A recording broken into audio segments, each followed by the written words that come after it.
You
know, I really appreciate you sitting next to me.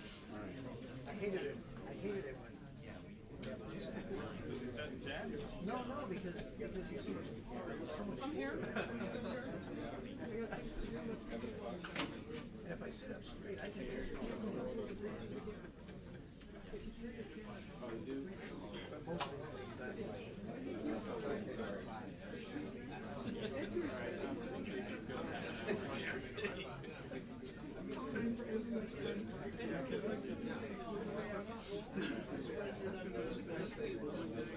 That's great. Yeah, I mean, it's golfing when you read it. Yeah. Last time. A little bit of a needle.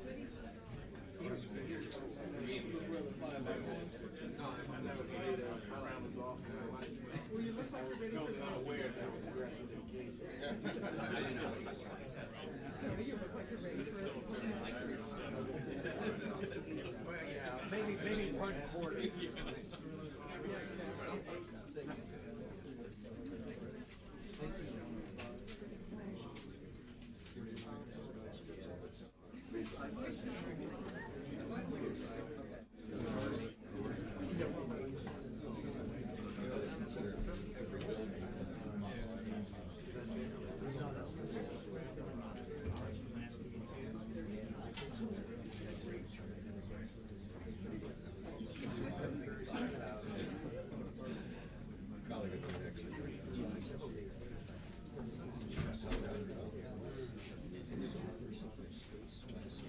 Time to turn off all cell phones, pagers, Blackberries, camera speakers, space heaters, bureau phones, any other audio producing device that will interfere with the audio recording of the briefing. Thank you. 2 minutes yet, Terry? No.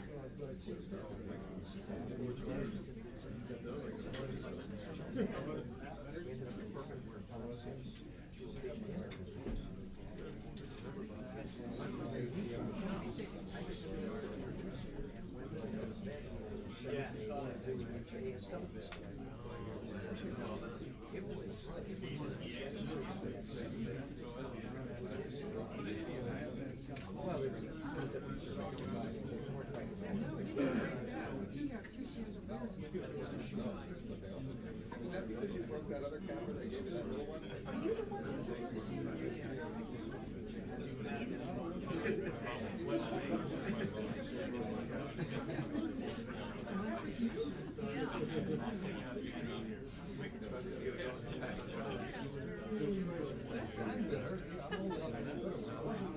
If you haven't taken on a chandelier in your lifetime, you haven't lived.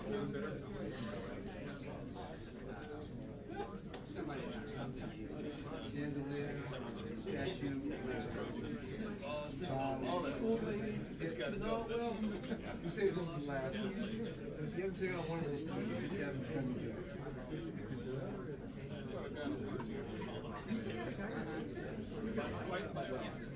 Oh, cable got wrapped around like umbilical cord. Got wrapped around his field like Yankees. I didn't know it. Those other campaigns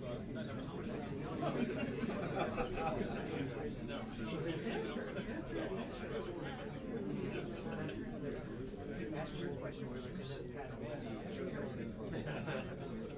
said, we'll also would have. very deliberately. Yeah. Yeah, just very we've also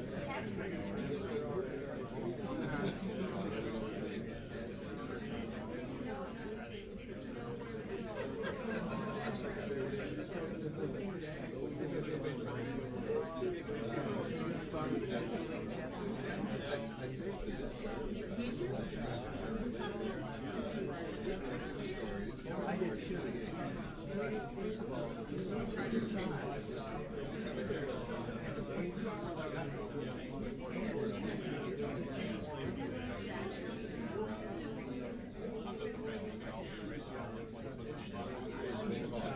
Ours has a seat.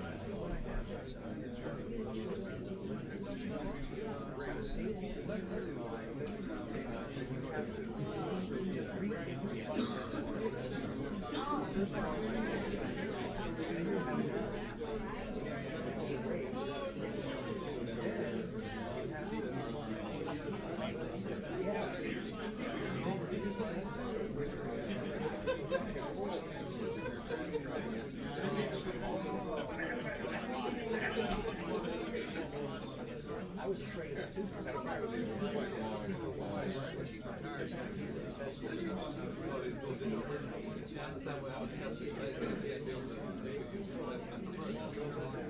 and they have settings so that you can last 7 hours here and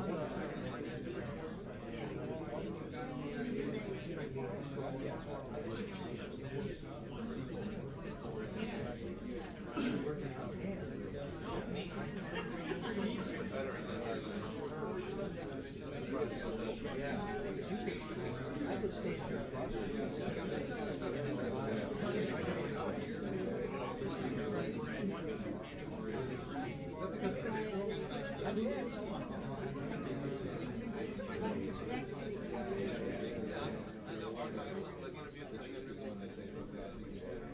Yeah, sure, sure.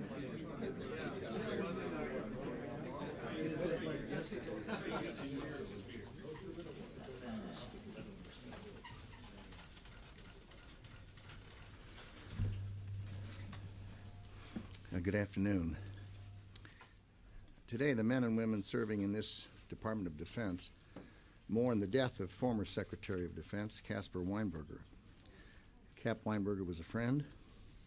His extensive career in public service, his support for the men and women in uniform, and his central role in helping to win the Cold War leave a lasting legacy. He left the United States Armed Forces stronger, our country safer, and the world more free. Certainly I offer my deepest sympathy to his wife Jane and his family and his many friends throughout the world. Recently, Iraq and coalition forces took steps to prevent terrorists from carrying out large-scale attacks in Iraq against the many hundreds and hundreds of thousands of Shia observing their religious event known as Arba'in. The observance, banned for 3 decades under Saddam Hussein, is a culmination of a pilgrimage to the Iraqi cities of Karbala and Najaf, where Shia Muslims gather each year to pay homage to the grandson of the Prophet Muhammad. It's estimated that more than 1 million Shia traveled across the country, across Iraq, for the pilgrimage. Many slept in tents along the road. Many wore black robes and held banners. Some walked with their children. They were thought to be easy and very visible targets for terrorists. In 2004, terrorists killed more than 120 Iraqis and wounded around 300 during this period. In 2005, terrorists killed 33 Iraqis and wounded 130. This year, it's estimated that 12 Iraqis were killed and 2 were wounded in connection with the pilgrimage. So this year's pilgrimage, for the most part, passed peacefully. Iraqi security forces, benefiting from their increased numbers, they're now some 241,000 strong, and their additional training and experience performed well and took the lead in protecting their fellow Iraqis. Provincial governors, provincial police chiefs, and Iraqi security personnel executed an extensive security plan. One Iraqi army captain said, "My soldiers have done a very good job following their orders, and I'm proud of how they kept things under control." In a situation like exists in Iraq today, one measure of what is happening is to note things that are not happening. Admittedly, that's a difficult thing to do. It's far easier to report about a bomb that goes off than to note a bomb that doesn't. A car bomb that kills Iraqis outside a police recruiting station makes for a clearly understandable story compared to the fact that hundreds of Iraqis volunteer the next day to step up to volunteer despite that attack. The relative success of this year's Arba'in underscores the complexity of understanding the events that are taking place there. Of this event, there are questions one might ask. Is Iraq truly a country in uncontrollable chaos, as we occasionally are told? How were more than 1 million Iraqis able to move across the country with only a handful of incidents? If the coalition does not have an adequate number of forces on the ground, as some argue, how did the Iraqi forces with coalition support manage to protect millions of Iraqis? And if terrorists tried and failed to pull off a massive attack, what does this say about their strength and their capabilities? These questions aren't easily answered, I admit, but they, it seems to me, are worth asking. In closing, I might mention that yesterday I visited Shanksville, Pennsylvania, and paid my respects to the passengers who gave their lives in defiance of the hijackers and in defense of our country's capital on September 11th, 2001. The field there is hallowed ground, dedicated to those selfless Americans who were really the first to fight back in the post-9/11 war against terrorists. And it's heartwarming that some 150,000 individuals, on their own time, at their own expense, visit that site each year to remember the heroic passengers of Flight 93. I think it says a great deal about our country. General Pace. Thank you, Mr. Secretary. I just spent this last week visiting with my counterparts in Pakistan, Saudi Arabia, and Turkey, having dialogue about how our militaries can work more effectively and efficiently together. Each of those countries is fighting hard against terrorism inside their countries. They're working diligently to reduce transit of terrorists across their borders, and it was a good, open dialogue amongst military folks. I also had the opportunity in Pakistan to observe the U.S. forces who are there now wrapping up a 6-month operation in support of the Pakistan relief efforts. We can be very proud of what our folks have done in support of the Pakistan government. The Pakistan government can be very proud of what it did to support its own people. With that, we'll answer your questions. Bob. Mr. Secretary, I'd like to ask you about the report that was issued last Friday by Joint Forces Command, in which they stated that the Russians had fed sensitive intelligence to the Iraqis, to Saddam Hussein, in the early days of the war. The report cited 2 captured Iraqi documents, but the authors of the report also concluded that significantly the regime was also receiving intelligence from the Russians. That's a direct quote. So my question to you is, if that's true, what was done to follow that up, to verify that, and to get an explanation from the Russians? And if it wasn't true, why was it contained in this government report? Well, I suspect it was what was in the government report characterized a document or some piece of information that existed. I haven't seen the specific reference in the report. And my understanding is that Secretary Rice has indicated that she's going to discuss that with the Russians. But do you know this to be true? No, I don't. It's something that obviously it merits looking into. Have you not previously been alerted to this item? No. Mr. Secretary, perhaps this is for General Pace, but either one of you or both of you, a possible downside to this pilgrimage would be agents coming across from Iran, not only members of their Republican Guard, but also those skilled in bomb making and others who would support the terrorists. Does intel that you can share with us bear that out, that this was and is an increasing problem, specifically during this pilgrimage?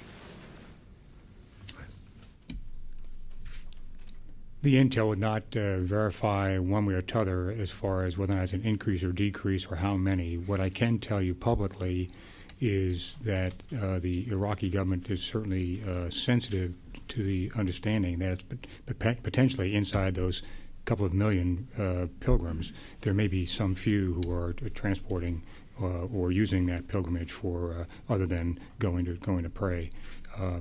More than that, I cannot tell you publicly, other than to tell you that is an item of interest anytime there's that kind of movement of people. Can you expand a bit on the word few? I mean, are we talking half a dozen, 2,000? I cannot. I do not know. I'd like to go back to Bob's question. There's been a good deal of discussion about the fact that the Director of National Intelligence is in the process of disgorging what will turn out to be millions of documents, I believe, ultimately, that were captured during the conflict. We also know that there were millions of documents destroyed because as forces went into the buildings, they found systematic destruction of a great many documents, burning and shredding and the like.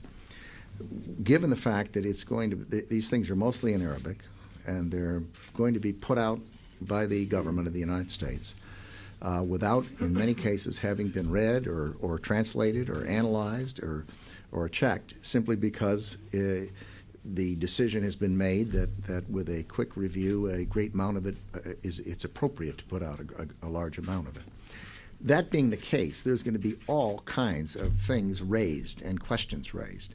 And needless to say, if one started trying to track down the things that exist in literally millions of documents, you wouldn't be able to do much else. So what will happen will be that this will go out, and the important pieces will rise to the top. Some will be accurate, I'm sure. Some will be inaccurate, I'm sure.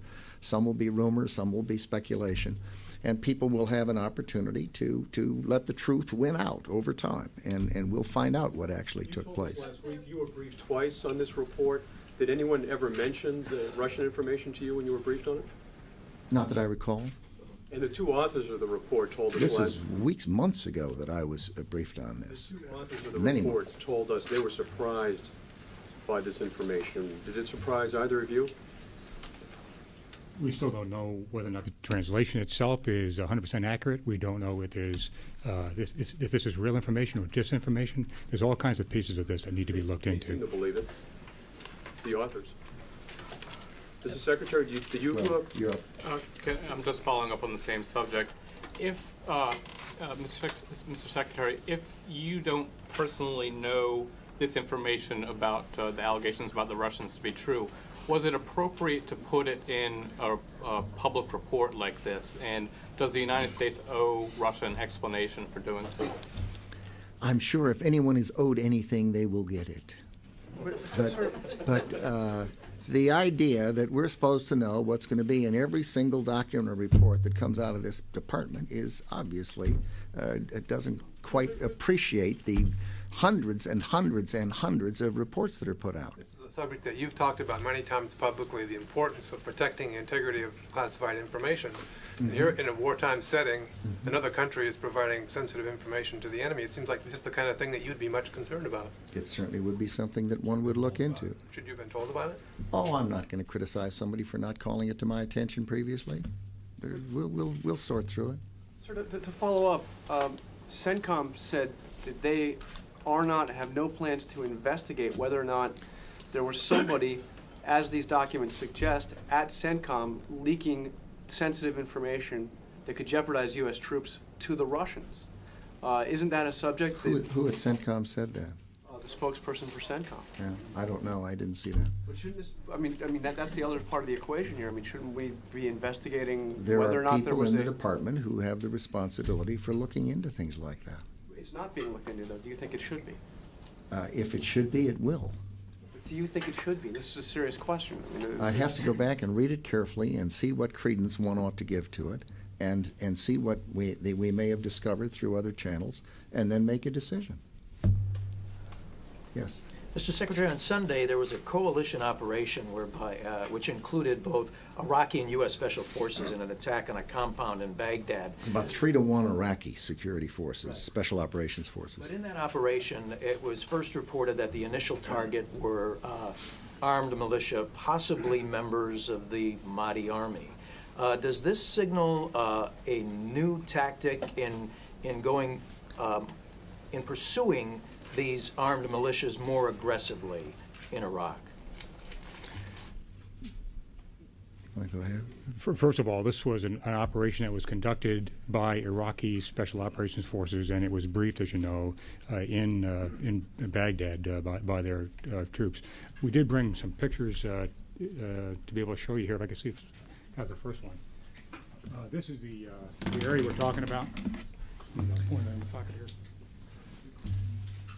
The target area is here, and this complex is an old school complex, believed to hold, among other things, a hostage ring, people who grab people off the street for money.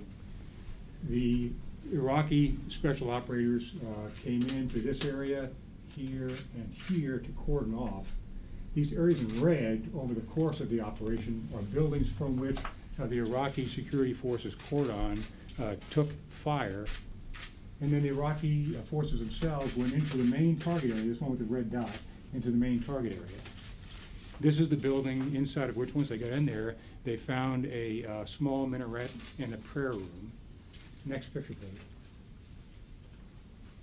These are some of the things they found inside of that compound, some RPGs. Those are not religious instruments. And the like. Next picture, please. And these are parts of IEDs.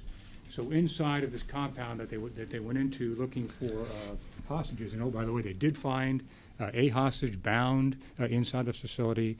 When the hostage was released, he pointed to 2 of the individuals who the Iraqi security forces had detained as being his kidnappers.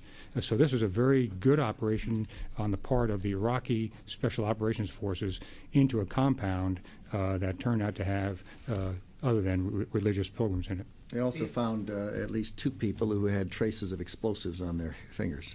But besides the hostage, the initial reports indicated that the target for this assault were armed militias that had possibly been responsible for some of the abuses, the executions, the beheadings, the bodies that have been found in Baghdad I think recently. the answer to your question is that I'm not in a position to say that there's been any change in the policy. The Iraqi government, to the extent they decide to make a change, would announce it themselves. And this was an Iraqi-led security operation. But is it an indication of the beginning of a crackdown against these It's one dot. And I don't think there's a lot to connect to it at this moment. Furthermore, I would say that it strikes me that at the situation they're in, negotiating to finish the adjustments to the Constitution, negotiating as to who will serve in what post, and what other things they may want to decide politically, is probably not a time when the government is going to be making big announcements on changes in policy. So I think that this was what it was, is my guess. So this attack was not the announcement? I mean, it seems to be a pretty dramatic step in going after the militias themselves. As I say, I think if the new government, when it gets in place, and we hope that soon, if they have announcements to make, they'll make it. but that was not an announcement. It was an operation that they conducted. Brett. Secretary, because of this operation, many Shiite leaders have said that they're postponing negotiations on the formation of that government. You've been concerned about that delay. Do you have any message for them today? Well, I think they're now back talking. We just got off a secure video with the ambassadors Al Hilazad and General Casey and General Abizaid, and the discussions are going forward. And I hope they'll sort it out soon. It's important that the key political figures in that country recognize that 10 or 12 million Iraqis went out and voted, and it's their responsibility to fashion a government under that successful vote, December 15th, under their new constitution, which was ratified October 15th, and come forward to the Parliament with their proposals. And the sooner they do it, the better. General Pace, just to follow up, sir, there have been mass kidnappings in great numbers, it seems, in recent days and maybe the past 2 weeks. Broad daylight. Is this a new thing that you're seeing from the enemy? Do you believe it's terrorists dressed as Iraqi commandos kidnapping these people, or are these kidnapping rings that, like the one you saw in this raid, perhaps? Not sure the extent to which the kidnappings are divided amongst terrorists and kidnapping rings. This operation clearly was designed to go after a believed location of a kidnapping ring. General Pace, what's your best military assessment and advice at the moment about the threat to Iraq's stability posed by Muqtada al-Sadr and the Mehdi militia? What threat do you believe they currently pose to stability in Iraq? And what's your best military assessment then of the overall security situation in Baghdad? As I understand the intent of the Iraqi government, it is that all armed forces inside of Iraq will be national forces subordinate to the national government. Any forces that are operating outside of that construct are a threat to stability in the country. They need to either disband or become part of the forces that are loyal to the Iraqi government. If not, over the long run, the Iraqi government is going to need to deal with them. What do you think? What role do you think Muqtada al-Sadr is playing at the moment in this current violence and instability? What's he up to? Not clear. Not clear, but it is clear that militias not loyal to the government have in fact participated in killing of various members of various sects. That is not acceptable. It's not good. It needs to be dealt with. But how much of the violence belongs to one militia or another is not clear. And if that room had, I'm sorry, sir, but just to clarify your statement over there, if the room had a minaret inside of the room? No, when they got inside the building, that big rectangular building that had Target 1 listed on it, the one that had the little red dot in the middle of it, when they got into that compound, they found that there was a building there that had a small minaret and a prayer room inside of it. Some people are calling that a mosque, but that's what they found when they got in. Pam. Sir, yesterday when you spoke up, the War College gave the U.S. a pretty bad grade in its performance. Passing grade. Well, not in my family, indeed. Oh. For the U.S. performance in the war of ideas, and I think this latest is maybe an example of how the other side is triumphing by turning this into an issue about a mosque. You've been very clear on what you think our responsibility is in the failure of the war of ideas, but what is going on here? How do you describe the problem and how do you fix it? It's a very tough thing to do. When something happens, the people we're up against are vicious and they lie. And they are obviously, they have media committees, they plan what they're going to do, they plan how they're going to manipulate the press, and they get out there fast and do it. And there's no penalty for that. Indeed, there's only rewards because the misinformation races around the world. While, as they say, truth is still putting its boots on.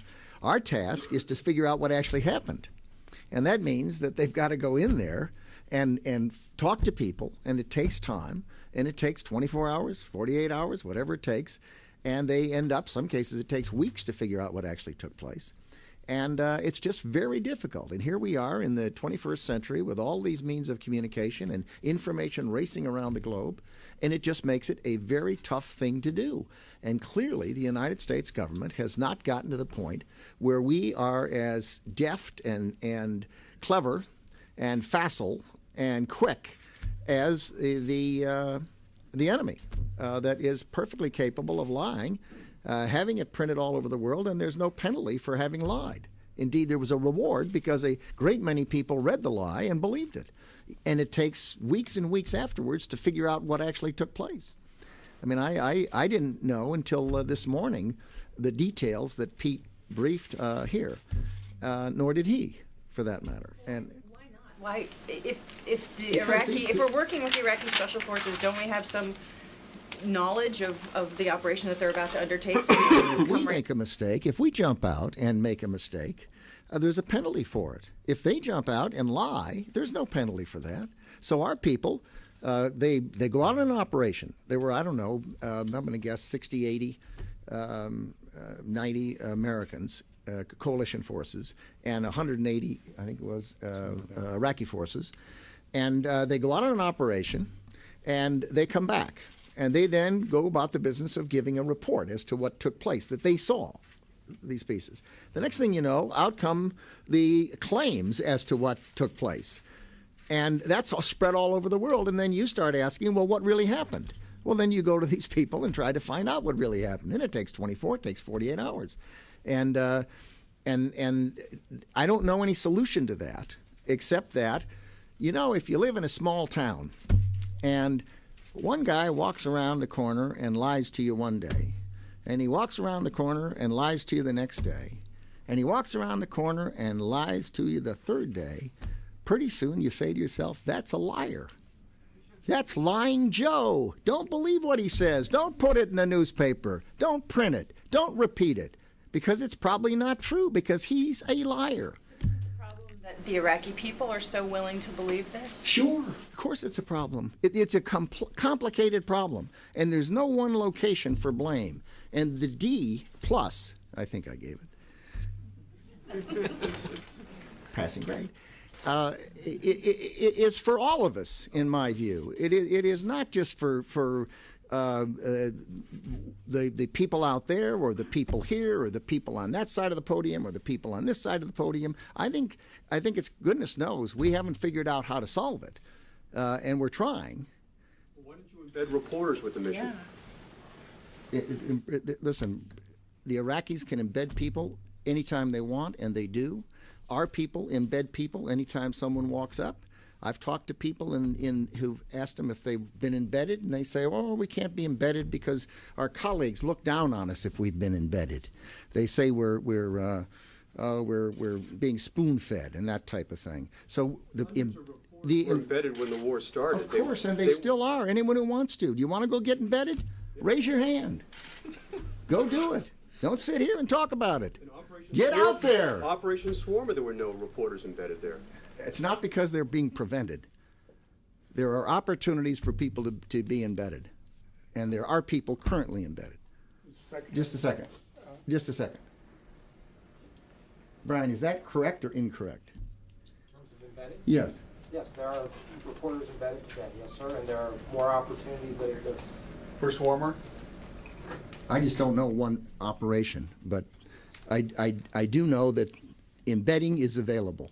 And if anyone here is feeling hurt and left out because they volunteered repeatedly to be embedded and were turned down, give your name to Brian, and we'll work out something for you. Jim. General, could you clarify something? The minaret, the building with the minaret that was in the compound, were people killed in that building, and if they were they armed? You saw the pictures of the weapons in the building. Well, I know. Well, but the general also said that the fire came from outside the compound. And there was firing from inside the compound. I cannot tell you whether or not there was actually somebody in the minaret firing or not. I can tell you that the minaret was part of the compound itself, that big rectangle you saw in the corner of the photo. That was the target area. Did not know that minaret was there on the way in. discovered it once in there. All I'm saying is that there was a minaret, there was a prayer room in this compound, but all the other things I showed you were in the compound. Whether they were taken out of the prayer room or the minaret, I'd have to get you the details on. I do not know those facts. Do you know whether people were killed in the prayer room? I do Because that not. seems to be I don't the know. issue. We can find out. I don't know that. We do know that the Iraqi security forces have a practice that if they're fired at from a structure, that they feel free to go into that structure and prevent the firing and the killing of Iraqi security forces. Thank you very much, folks. Did any Americans engage, or was it only Iraqis that engaged the enemy fighters? Do we know that? I think it was briefed yesterday by the people on the spot, and I would ask them. They came out and gave a good briefing, I think.